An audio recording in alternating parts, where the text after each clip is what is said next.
In this session of the Purple Coffee Podcast, I talked to Natalie Sisson about taking yourself seriously and becoming a pro, and how you are enjoying this podcast so far.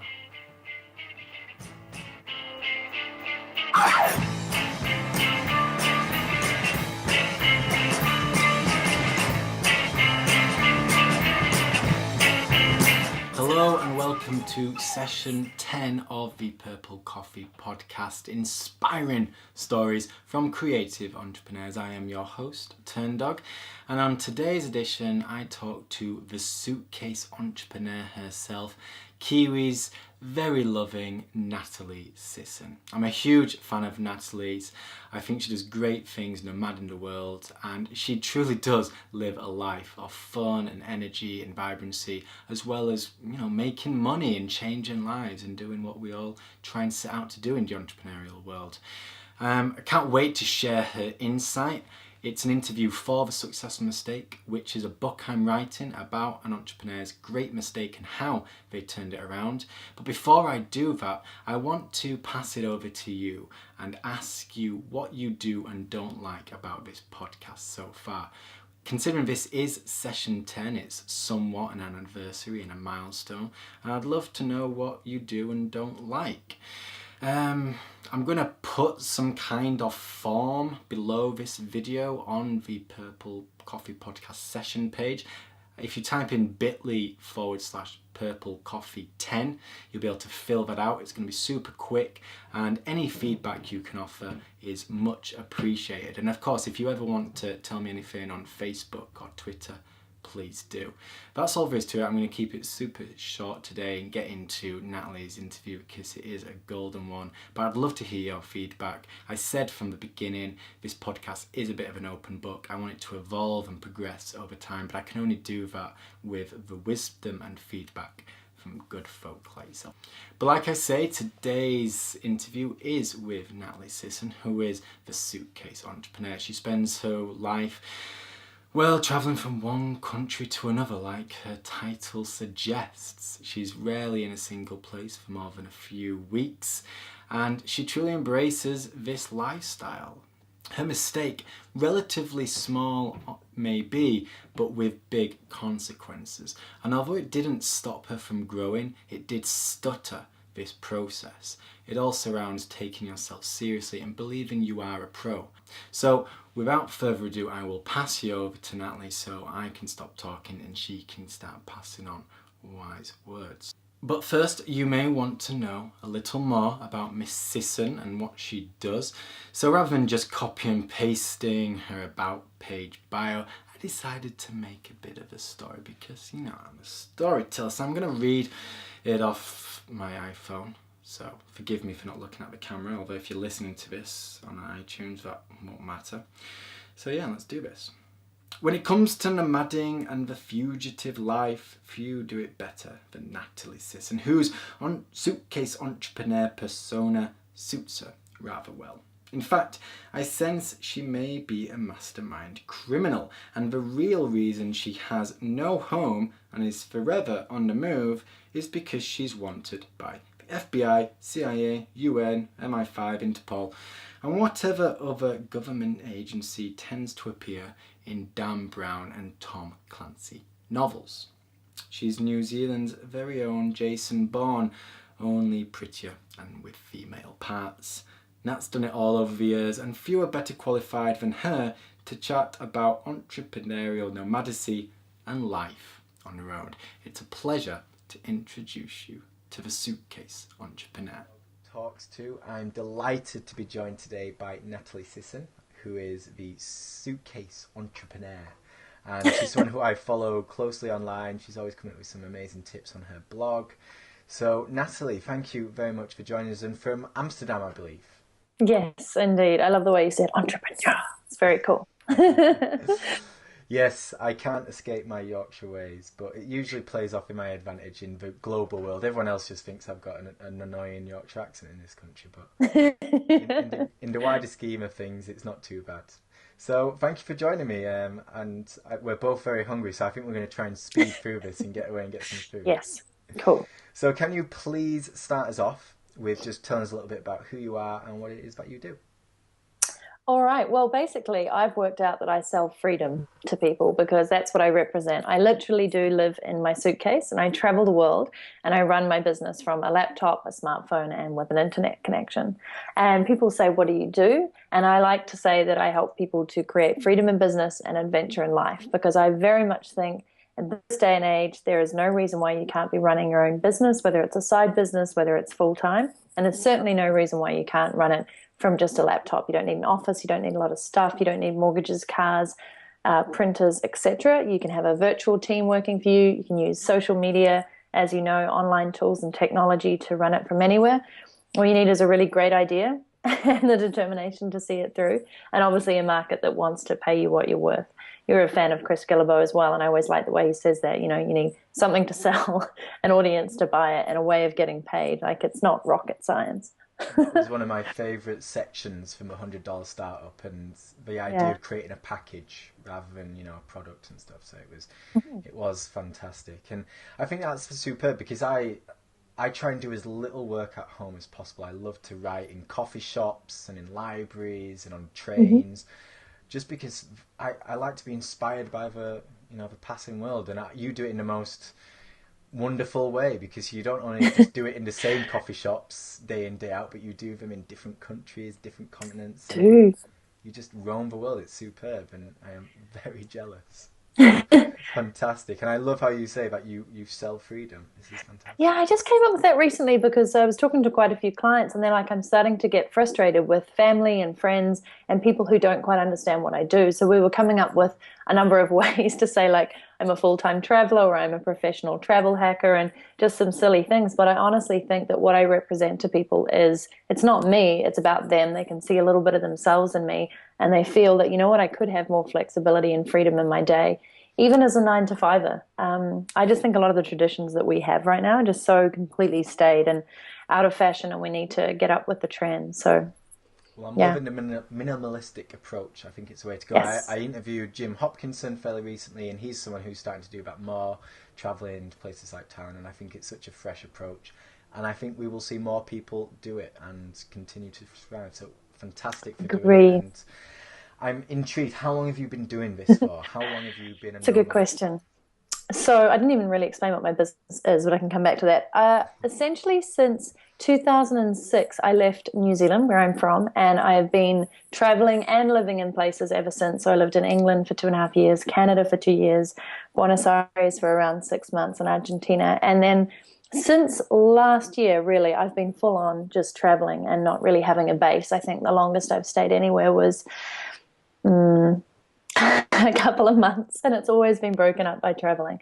So this year in particular, as well, has been really full on with a bike trip across Africa and back and forth across the continents. So I would say probably full time coming up my blog and my website, my business, the Suitcase Entrepreneur, is coming up to 2 years this December, which I'm really excited about. Fantastic. And it's so good to be speaking to a Kiwi because my brother-in-law is a Kiwi and my sister lives in Ah, Wellington. So oh, that's where I'm from. yeah, Cool. it's such an amazing city. It's so lovely. And I Yeah. went there for the wedding and it was Oh, painful having to leave. I was like, oh, no, I yeah. want to stay here. So my sister, very lucky indeed. So yeah, It is Wellington's a great town. paradise for sure. Beautiful, beautiful country. And I'm excited for The Hobbit too, which Oh obviously is yeah, comes out today, I think, in New Zealand. really get a Hmm. sneak Red preview. carpet in Nice. Wellington. Yep. Very cool. Well, that's a side note, but let's get into the main part of this interview. And for those who don't know, this is in aid of my book, The Successful Mistake, where I am interviewing entrepreneurs about the mistakes they've made and how they've overcome them.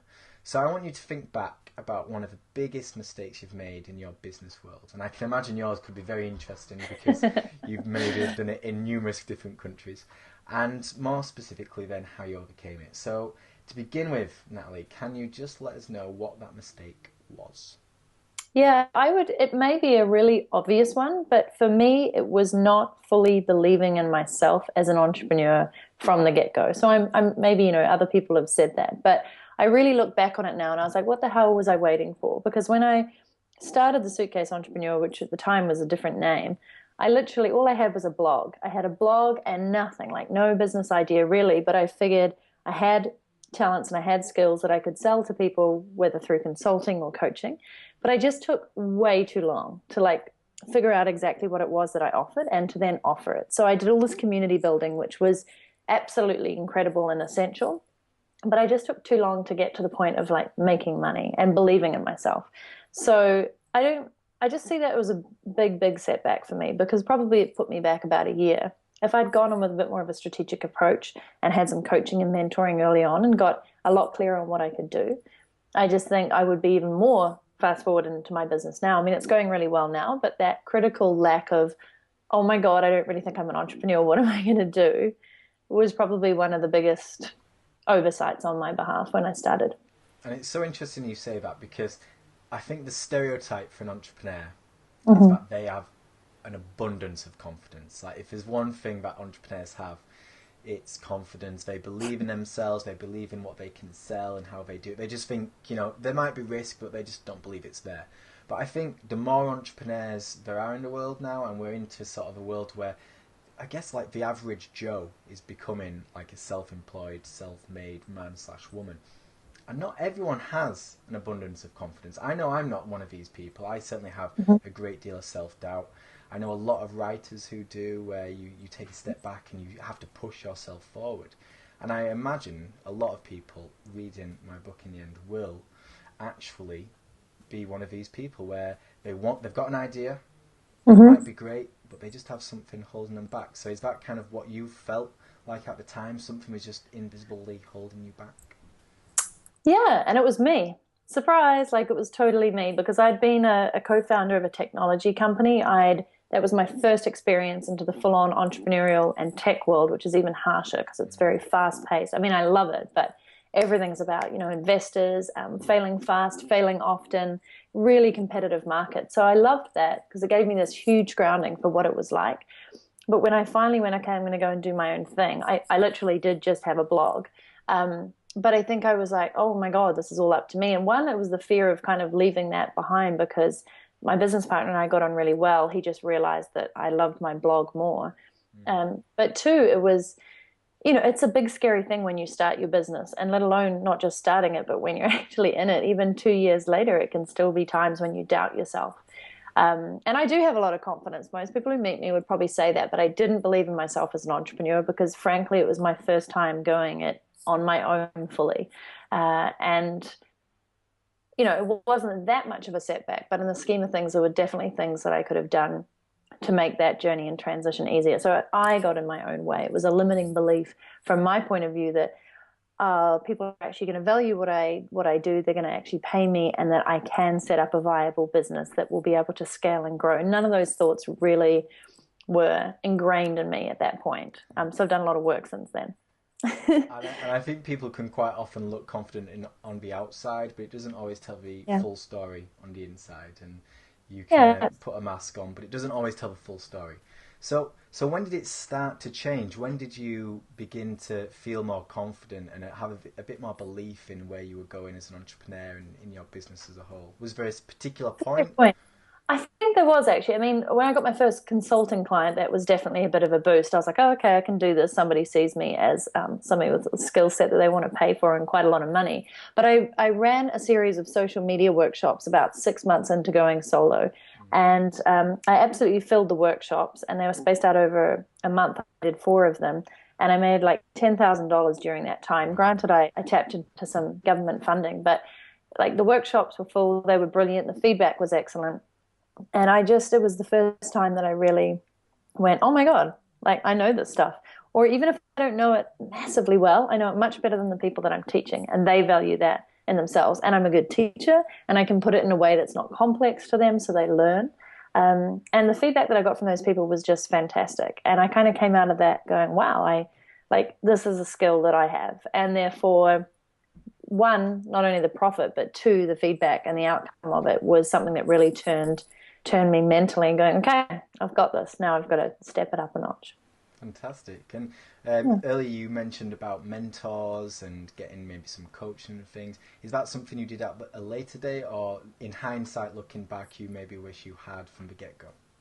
In hindsight, I would have if I had the money at the time because I was like on my ass. I would invested in a coach. I actually did the mentoring quite early on. I joined what was the Forum for Women Entrepreneurs in Vancouver, and they had a great mentoring program. It was like $100, and you got matched up with a mentor. And I threw myself into that, and I found that really handy. Just their support and the networking groups.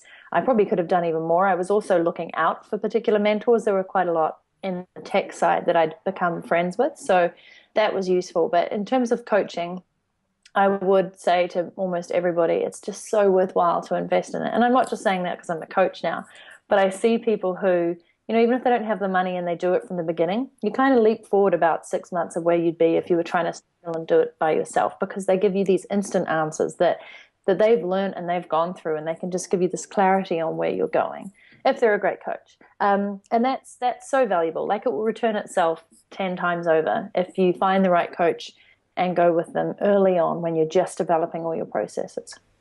And this is good because this isn't like a huge mistake which has cost you tens of thousands of pounds, and like you had to like sack employees, and you were living on the breadline like some mistakes are. This is a very incremental small mistake, but it can have a huge impact on your business going forward. Obviously this is a very normal startup mistake where people think, I can do it on my own, I don't have enough money right now, so I need to cut the cost. But it keeps you boxed in, and it stops you from blossoming maybe a year early, maybe 2 years, maybe 5 years. It might even stop you from getting to that next level period. Exactly. And I was just watching, I'm really excited. I've just bought Stephen Pressfield's book. I think it's called Turning Pro. Turning Pro. And I just saw an interview on him the other day, and I was like, wow, like, it was all about, when are you going to start taking yourself seriously and start developing habits that make you more of a pro? So a lot of it is to do with mindset. Like, for example, as a freelancer or as an entrepreneur who works from home or cafes, I know a lot of people who just mill around in their pajamas in the morning and they kind of get started and they do all this. And I'm always like up at a normal time, not necessarily corporate time, but up at a good time. I get straight into my, like, I get dressed, I get showered, I get presentable if Oprah was to knock on the door and an angel investor. And just so that I can go straight out to a cafe or I can work on my work. But it's so important. That may sound like a really small thing, but just all those little things of turning pro are about habits that you consistently put in place. Installing the right systems, taking time to learn stuff, like hiring a virtual assistant, hiring a coach or mentor, really just like going, okay, well, I'm going to do my absolute best at everything that I do. And I love listening to the interview because I've recently done even more of that in my own business, taking stock of my financials, really putting in a 2013 strategy, going back through everything, my sales funnel, just really setting it up with a solid foundation. And this is 2 years down the track, right? I know all this stuff, I coach this stuff, but it's very different to take your own advice and put it into place. So I really enjoyed listening to that Turning Pro interview. Was it the Marie Folio interview by chance? Yeah. I listened to it myself yesterday. It was fantastic. And anyone who is kind of new into this game, I certainly recommend Stephen Pressfield. He is quite the inspiration. Yeah, I did. I read his Do the Work, and I love that. It's just like, do the work. It couldn't be any more obvious. It's like, you might as well just sold the book cover. Get it done. Absolutely. So do you think it's kind of changed your mindset? Because it sounds like this mistake of not taking yourself, I don't want to use the word seriously, but that little bit of self-doubt, that self-belief, which was maybe lacking in the beginning, it sounds like it's made you a pro. You look back and think, I didn't quite take myself seriously enough. Now I do. So when you start a new project now, we were talking earlier, you're thinking of working on a new book. Are you automatically thinking, right, I don't even want to do everything myself. I want to get the virtual assistant. I want to get the coach and the publicist and all these things. Where the money is available, are you just straight away, horses for courses, who can I get involved? Yeah, I mean, I already have a virtual assistant. I'm just hiring a project manager as well. So for this, naturally, yes, I will speak to either an editor about my book. I will definitely have people proofreading it. I will get a professional person in to do the great design. I will likely even get a mentor on it. I've got a few people lined up who have recently published their own books who have already stepped up to help and just talk to me about it. And I won't get an agent, but I'll probably get somebody who can pitch to the media around this as well, in a great way, and sort of get the word out and help me when it comes to promoting it. So that I already know I'm going to invest in. And I think it's obviously easier when you've made a bit of money and you're a few years down the line, but people even in the beginning can do this to an extent by just networking, getting out there. And Oh it yeah. sounds simple, but ask the question. You'd be Oh, amazed how many people will actually say, yeah, I will mentor you, or I will give you a hand, I will give you some tips. And that could be the difference between your book getting off the ground or not, or replace the word book with project, product, service, exactly. absolutely anything. And just an example to that, I recently launched, you may have seen it, my $100 change program, inspired by Chris Guillebeau's $100 change that he gave out, Absolutely. world domination. And that was the first project in my entire history of creating and launching products and programs where I asked people for help. And I didn't just ask one person, I asked like 100 change makers to step up and be part of it. I put it out there when it was messy and it wasn't perfect, which is very unlike me. I asked people for their input on how to make it better. I put it out there when I just wasn't, like totally sure, and that was very different for me. And the difference in just doing that and looking a little vulnerable, but also having a real passion for what you're doing was incredible. The amount of people who stepped up and supported it. I got over 120 change makers on board in 3 weeks. I had people give me over $10,000 in giveaways to support this nonprofit initiative. And in terms of, talking about reaching out to networks, it's really strengthened that aspect so that I know even going down the track, I have all these wonderful people at my fingertips that I can connect with and help and be helped by. So it's such a big one for entrepreneurs is reaching out and asking for help and looking like you don't always have it all together, but you do have a plan and a vision for what you're doing. Fantastic. And I'm going to shamelessly encourage everyone watching this to go and check out the $100 change. I've been following it, and some of the people involved doing the guest posts and just being involved in the community, absolutely some fantastic people. And yeah, it's fantastic. And I think you're doing a great thing there. And I think over the coming months, it's going to be a very exciting endeavour. Yeah, definitely. It's scholarship time right now. So I'm looking forward to seeing what people submit. It should be a good time. It's exciting. I've certainly enjoyed your journey so far. So it's fantastic, and I love this story because it isn't a huge mistake. It isn't one of these life shattering mistakes, but sometimes the small one, which you don't even notice is there, can make the biggest of changes, and it can change your mindset if you know what to look out for, Mhm. and it can just change how you look at your business completely. So, what would you, if you were to offer someone with a bit of an advice who's just starting out, what should they look for in terms of if changing this mindset? If you've got a bit of self doubt, were there a couple of things that snuck up on you and made you think, I need to get my ass in gear? Or... Oh, yeah, all the time. I guess my biggest piece of advice to people is to just do it. And it seems so simple, but I hear so many people saying one day, someday, sometime soon, or maybe I'll try. And I always say, well, there's no one day or someday, and there is no try. There is only do or do not, which of course I stole off Yoda, sorry. But I just feel that people just put everything on hold because they're waiting for perfection. They're waiting for the right timing. They're waiting for some sign of magic, and nobody else has the permission to tell you when to start but yourself. So, if anything, my biggest piece of advice is to just start in whatever form it is and learn and go from there because you'll be 99% ahead of anybody else who is still sitting there on their sofa going, I have this great dream for a cafe in 5 years' time. You'll be so far ahead of that and you will look back and go, God damn it, I'm really excited that I started when I did. It's very true. You need to begin to get anywhere, and there are so many people out there who will say, "One day, I will do it. I will be a Yeah. superstar." And then one day they wake up and they're 70 years old, and they thought, "Oh, Mm.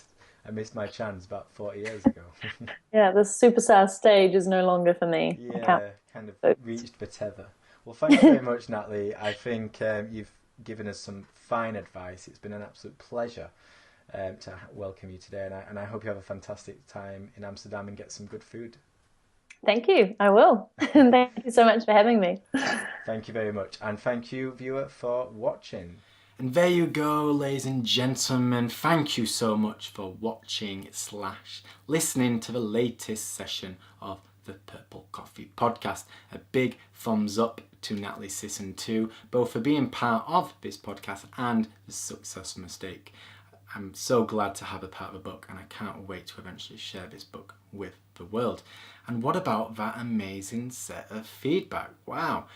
Natalie talks a lot of sense, and I'm sure you can sympathise. Maybe you're living it right now, maybe you've been there and done it, but in the beginning, we're always self-doubting ourselves. We might be growing, but we could usually grow faster. And if we just took our destiny in our own hands and stopped saying, I'll maybe do it tomorrow, that conviction can really take you places. And I love how Natalie always goes above and beyond these days. When she does some kind of campaign, she doesn't set the minimal bar, she's always going for the upper one. And you know what? She usually reaches it and then some.